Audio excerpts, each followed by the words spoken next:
today is do not.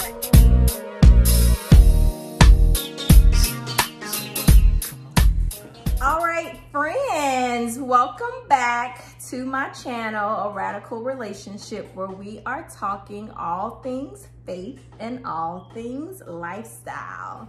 And if you haven't noticed, there's a friend here with me today, and I'm so excited. So Nneka is here, and we're actually going to be shooting a couple videos today. So I'm excited to just like have a friend here with me to kind of navigate through the series as well. So we're going to start out diving back into this series, the Women in the Bible book that we're talking about. I'm doing kind of a part 2 to the story of Ruth. So we were just like sitting here prepping, and I was telling her kind of like how things were going to go and all of that, and saying that like we're going to start out with me talking about our friendship a little bit. And so we were actually introduced through a mutual friend, Ariel, which I'm sure you'll hear about in the course of these videos. So Ariel used to live here in Richmond, and Nneka moved here. Has it been a year? It'll be a year next month. Well, in a couple of days, maybe. Oh, wow. So, yeah, it's been only within the year that we've been introduced, but it's been cool to find someone that I feel like is a kindred spirit in so many ways, but there's also, like, just enough differences about us for it to still be, like, this pool of being able to challenge one another in the right way. So I'm excited.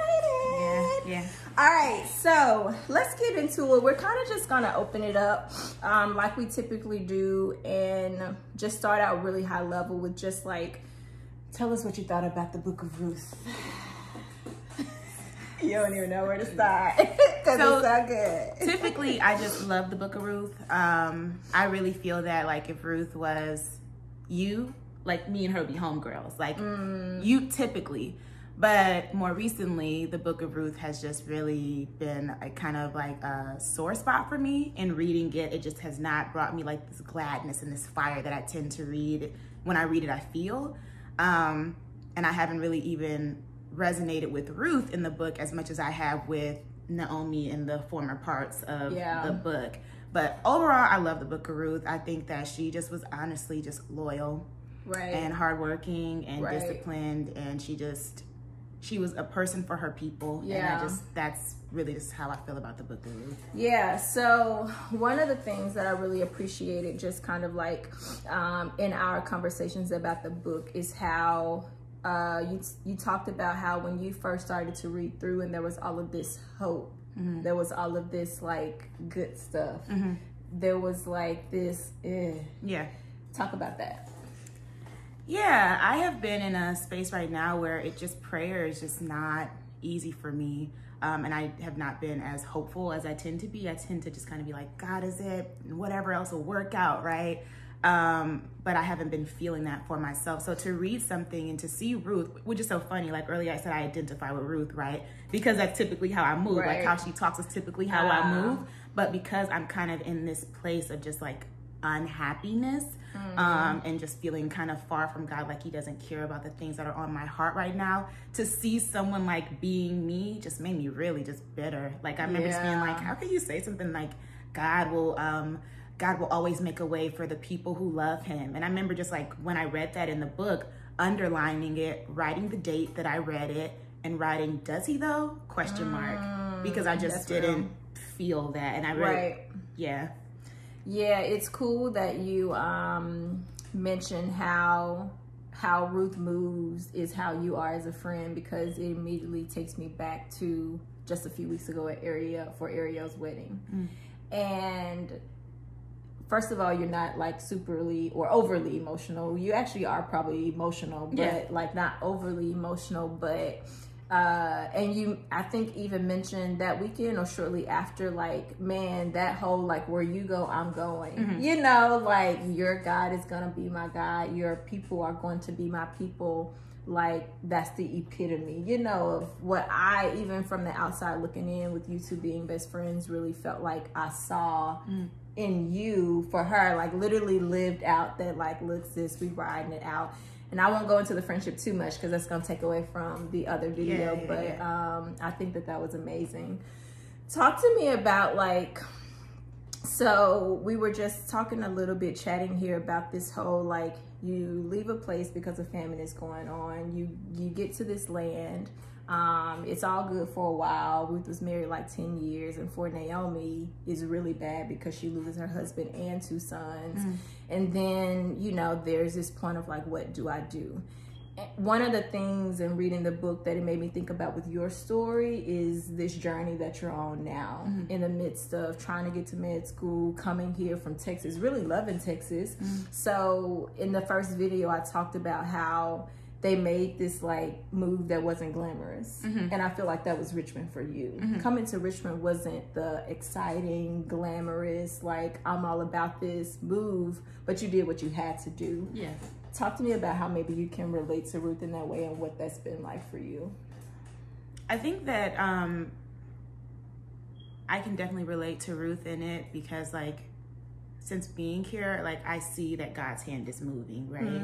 And I'm not one. I think that if I were to talk to Ruth, I'd imagine she's the kind of person who's not, like, consumed with being happy. Like, that's not what she did. Like, life isn't about being happy and comfortable. Really good. And I would say that I can lean towards that. Not that I think happiness is, like, futile and whatever. Like, God doesn't care. But, like, the goal of this life here is for me to love God and love others, not for me to be all happy all the time. But in doing that, because God is such a good God, that happiness is going to be a fruit of that. Like, he loves me that much that as I'm serving him, he's going to be, you know, loving me and allowing me to be happy.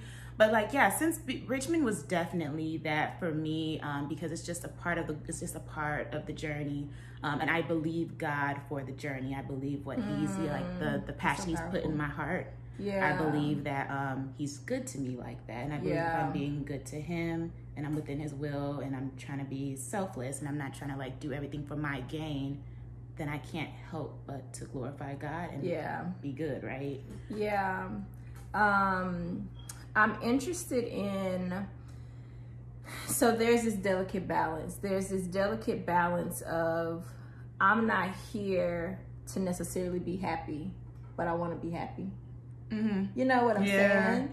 What is that like? How are you fighting to keep that hope despite the fact that you have the sober judgment that, like, you know what, at the end of the day, if I make it to heaven, I'm good. But I want my life here to be full. Because, and I want to talk about that a little bit, because I think that sometimes we can spiritualize suffering in a way that isn't spiritual. Yeah. Spirit, like, makes suffering the Christian thing to the point that it doesn't look appealing. Not suffering necessarily for good, just not living life to the full, and that being super Christian.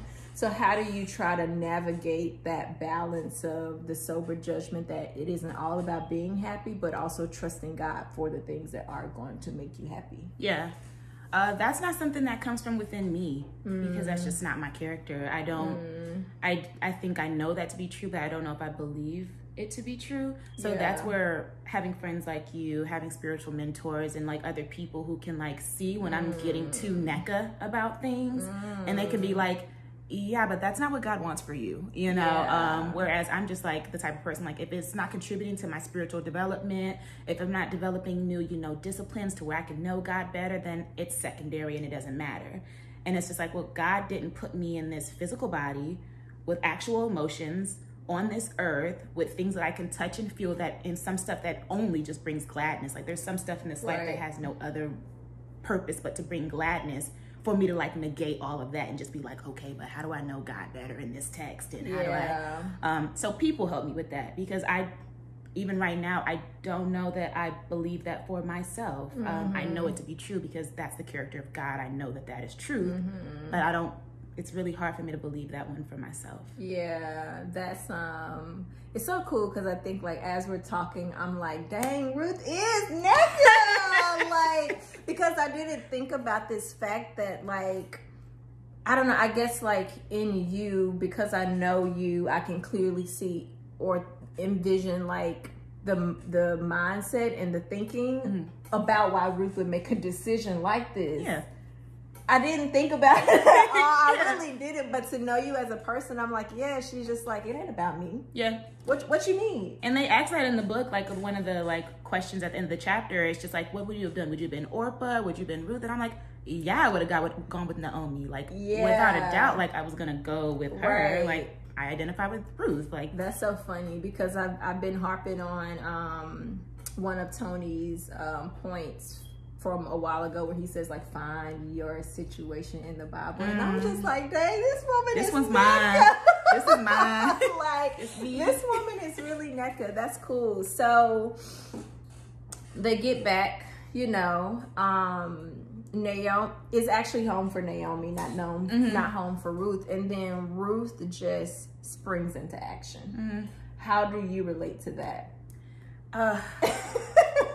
The thing is, yesterday when I was like, you know, reading this and just because, you know, it's a whole thing. But I relate to that because Ruth sprung into action because I think that me and her are kindred spirits and that she loves the idea of like submitting to good authority. Like she's a child of deference. I'm Nigerian, so deference is like instilled into my upbringing. Like, what did my seniors say? Okay, I understand that. They, you know, there's a thing and I want to hear it good. Like wherever I go, I'm always looking for like a spiritual mentor, like someone who can be a mother to me in the faith. Tell me what you think is wise, you know? And I think that because like Ruth has the character to where she's confident in who like God has made her to be, so it's not like she's just gonna take what people say and just go with it and make it just her reality, but she values like wise counsel. And I'm a person who's just like, yo, like what's the wise counsel though, because this heart of mine, I don't trust it. What do I need to do next? And so I really truly relate to like Naomi, like I mean to Ruth and how her relationship with Naomi is because she just respects her. That's cool because in knowing your character, there isn't an inch of you that does it because somebody says so. Like not even a little bit. A little bit. She ain't got it. Me, I got that much. I got a whole lot of like, it is what it is. Just do it because it makes sense, whatever. But I think that that's something that I really admire in you as a friend, that like you just seem to have really great balance there of like, no, it's not that I just want to do my own thing when I tell you that I'm not going to do that. It's that I've decided that this is my conviction on that thing, you know. Like it isn't out of a rebellious heart, which is always kind of what makes the difference. So that's cool. Thank you. What do you think about Ruth and Boaz? That whole thing, she done went in there and laid at the man's feet. He's like a super stand-up noble guy. She was really minding her business until Naomi said, hey, it's time. And I wouldn't be surprised if that's you too. We like, hey sis, will you wake up? Listen. Wake up, hello, it's a good man right here. Someone gotta tell me, because until then I'm just like, wake up. You gotta tell me, like, hello, that's him. So what do you think about like their story? I love so many things about it for so many different reasons. I love that Naomi was just like, okay, this is what you do. Like, I love that Naomi like knew better because she's from there, right? So she understands how this should go. And so she just was like, here, let me teach you. So I looked at it and I just saw like, man, look at Naomi teaching Ruth something, which I love that. I just am a daughter of the text. I'm a daughter of, so I loved that. But then Boaz and Ruth's story, I really love it because it's such a beautiful love story. And it's not like a love story between them, but I feel like it's a love story between God and them. Like Boaz is so obedient to God. Because I don't know if you noticed, like when he first like peeped Ruth, he peeped her, right? But then the people in his field were just like, oh, but she's a Moabite, you know, like they told her up front. So like, it shows he's human, right? He's like, I'm digging on her, but I know for a fact she's not with my God's people. She's a Moabitess. And they've been, basically, they can't come into the assembly of God earlier, you know what I mean? And so he's like, okay, so I'm not going to choose her, but I'm going to love her the way God has told me to love all people. That's you know what I mean? So when I see it, that's what I see. And I'm just like, man, look at this man being so obedient to God, so much so that he doesn't like succumb to like his like fleshly desires, because he could have got Ruth. He peeped her. You know what I mean? He peeped her. She like, she looking good. Who's that? Right. And then with Ruth, I just really love that she just was grinding. You know what I mean? I even love that she was so confident in who she knew Boaz was because of the God he served. And I say that because like when she goes in and lays at his feet, right, she asks him to spread like the corner of his, like, you know, over her. That was really bold. That wasn't her saying, like, you know, consider me. That was her saying, like, marry me. And she knew that because he was a God, he was a guy who loved God and he obeyed God to the full, that he would do that if that was God's calling for him, which he was. He was their kinsman and redeemer, well, second. Right. So I look at it and I see just, man, look at these two people just being so obedient to God and whatever they do, and like how it just, God gives them their best. Yeah. Yeah, I did pay a lot of attention to the fact that, like, even though Boaz wasn't super forward, he wasn't straight up like, hey, come into my house, you know, he made everything, so he took care of her, you know, like he made everything so easy. And so I was going back looking at it like, oh, he was really digging on her. I didn't make that connection in the most appropriate way possible. Make sure she gets everything she needs. Actually drop some, because you know you can't pick up things you drop. So drop a bunch of extra so she can have more to go home with. And it's like, if that ain't the bossiest thing ever, like that's a really man. Good. And then even when when Ruth makes it super clear that, like, hey, I'm here. Even to your point, he's like, well, technically there's somebody else who has the first rights to you. Let me go check with him. Yeah. But even in the way that he did that, he went and I just thought that he was super wise, because I was like, he's kind of like, Lord, work with me here. This is meant to be. Hey, you want to purchase the land? The guy's like, sure, I'll purchase the land. Well, you know that means you got to marry her if you purchase it. And he like, he ain't gonna want to do all that. Right, that's all me. And then the Bible talks about how he, like, had people from the community gathered so that they could be witnesses. So, like, at the city gates, hey, this is legit. This is how the conversation went down. He can go back and say, he told me I could have her. He covered all of his bases because of his allegiance to God. Like, right, it's just so right. Yeah, I never thought about it that way, but that's amazing. And then the very last thing that I wanted to touch on before we wrap up this one is Ruth ends up in the genealogy of Jesus Christ. Yeah.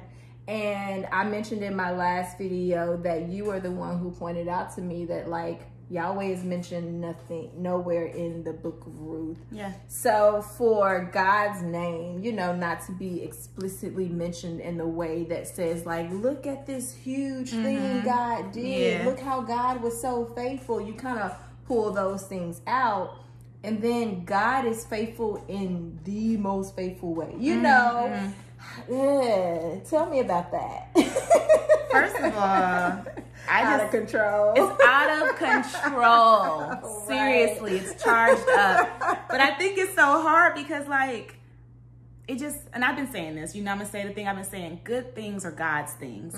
And he doesn't need to have his name all over it for you to see that he's the one moving, because he's good like that. He's the God of the universe. Some good quotes for this. You know what I mean? Like, he don't need you to come through and Jesus, because Jesus moves the way Jesus moves, which is everywhere, through everything, all the time, through in and out of time. He's good like that. Yeah. But, like, I think that was intentional. Yeah. But also I think that it also even points towards the fact that she's a Moabite, right? I said earlier, like, their people were actually, like, you know, they couldn't come into the assembly of God.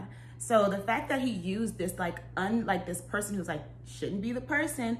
But the thing is, it switched. Remember when she said, you know, your people will be my people, your God, my God. At that point, she no longer took on her identity as a Moabite as primary. She said, you know what, your God is my God. I choose this person to be my identity, God. And so, like, I feel like that points towards, like, the gospel, how when Jesus creates a new, you know, kingdom here on earth of many nations and many tongues, it's like what unifies us is the fact that we worship the same God. Our identity is in God. And I think he's been doing that. Yeah, the thing that just came to mind for me is a popular passage about, in Matthew, when he says, like, behold, I stand at the door and knock. I'm waiting for you to choose me. And when Ruth chose him, he chose. He went. I'm like, he chose. And Ruth. He showed out. He's like, oh, you want a man? Blue. The lineage, blue. Like, I never thought about that, but you reminding me that, like, no, she made, you know, like, she didn't just choose Naomi. Like, no, she said, my God will be your God. Yeah. And with no promise in mind. No, she didn't know. Oh, they could have died. That's the thing that blows my mind. Like she didn't choose. I'm so weak. She didn't choose it with the promise of a man in mind, with the promise of her knowing that she's gonna be in the genealogy of Christ, be the great grandmother of David. Like, clearly, if she knew those things, it would make the decision a little easier. For sure. But it was straight up like, no, I'm doing this because I'm faithful. I'm doing this because I'm loyal. I'm doing this because, like, this is what I believe. This is what I believe the right thing to be. Like, that, her motives were so pure. Yeah. And I can just really appreciate that, because I'm reminded of how there always has to be this reminder that Christianity is not about the good life. You know, like, oh, I'm crawling to God now when, like, I need the assurance of the future. I need the promises. I need to know. It's like, actually? Says who? Actually? Says who? Yeah. Where'd you read that? So I really appreciate that. This little 4-chapter book. Listen, it's 4 chapters, y'all. Me up. Yeah, and it's like packed with so many amazing nuggets, as you can imagine. So if you haven't already checked out the chapter in the book, definitely do. But more importantly, if you haven't checked out that book of the Bible, definitely do. And it's cool too, because I would be interested to even hear and know, like, from a guy's perspective, you know, so we might have to try to make that happen, because Ruth just she was, and not even unavailable, but just like focused, you know, like when the opportunity presented itself, it was, okay, cool.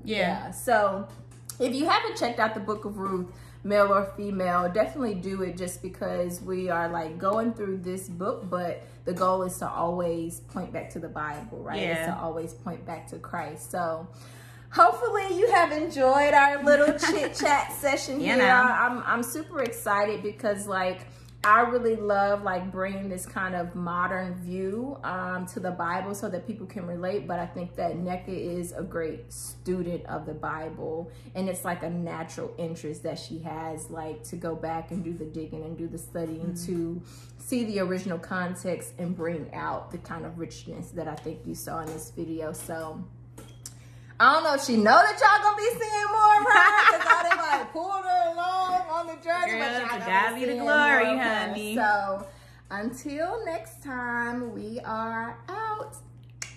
Bye.